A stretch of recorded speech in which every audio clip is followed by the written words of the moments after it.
క్రీస్తునందు మా ప్రియులకి ఈరోజు దేవుని వాగ్దానముగా మత్తయి సువార్త 24వ అధ్యాయం 6వ వచనం.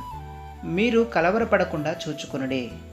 రానున్న రోజుల్లో జరగబోయే సంగతులను గురించి యేసు ప్రభు ఇక్కడ మనకు తెలియజేస్తూ ఉన్నాడు.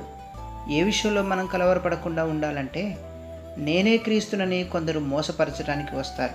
ఇంకా యుద్ధములను గూర్చిన సమాచారం వినబడుతుంది. కరువులు, భూకంపాలు వస్తాయి, అబద్ధ ప్రవక్తలు వస్తారు. మరియు అక్రమం విస్తరించడం వల్ల అనేకుల ప్రేమ చల్లారుతుంది.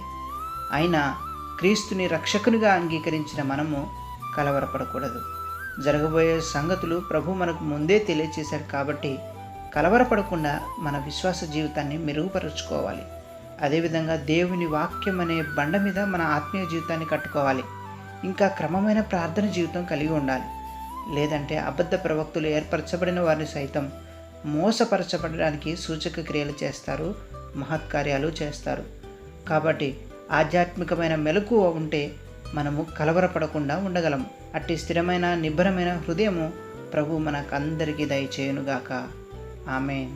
ప్రార్థన. కృపా సత్య సంపూర్ణమైన మా ప్రియ పరలోకపు తండ్రి, నీ పరిశుద్ధమైన ఘనమైన నామానికి వందనాలు. ప్రతిరోజు నీ వాక్యం ద్వారా మాతో మాట్లాడుతూ మమ్మల్ని బలపరుస్తున్నందుకు స్తోత్రాలయ తండ్రి. ఈరోజు కలవరపడుకుమని ధైర్యపరుస్తున్నందుకు మీకు వందనాలు చెల్లిస్తూ ఉన్నాం. ఇంకా ఎవరైనా కలవరంలో ఉన్నట్లయితే ధైర్యపరచండి. నమ్మదగిన దేవుడుగా నీవు ఉన్నావని వారు గ్రహించినట్లుగా వారి మనోనేత్రాలు తెరవమని ప్రార్థిస్తూ ఉన్నాం. అయ్యా, సాతాను కుయుక్తుల నుండి మమ్మల్ని అందరినీ విడిపించండి తండ్రి. మీ ఆత్మచేత మమ్మల్ని అందరినీ అభిషేకించి మీరు మాత్రమే మాకు తోడై ఉండండి. మా ప్రతి కలవరంలో నుండి మమ్మల్ని విడిపించి పూర్ణ శాంతి గలవారినిగా చేయండి. నీ రాకడ వరకు నమ్మకంగా మా ఆత్మీయ జీవితం కాపాడుకునే భాగ్యం మాకు అనుగ్రహించమని యేసు పరిశుద్ధ నామములో ప్రార్థిస్తున్నాను పరమ తండ్రి. ఆమేన్. మన తండ్రి అయిన దేవుని ప్రేమ, కుమారుడైన యేసయ్య దయ, పరిశుద్ధాత్మ దేవుని సన్నిధి సహవాసం, సమాధానం మనందరికీ తోడై ఉండును గాక.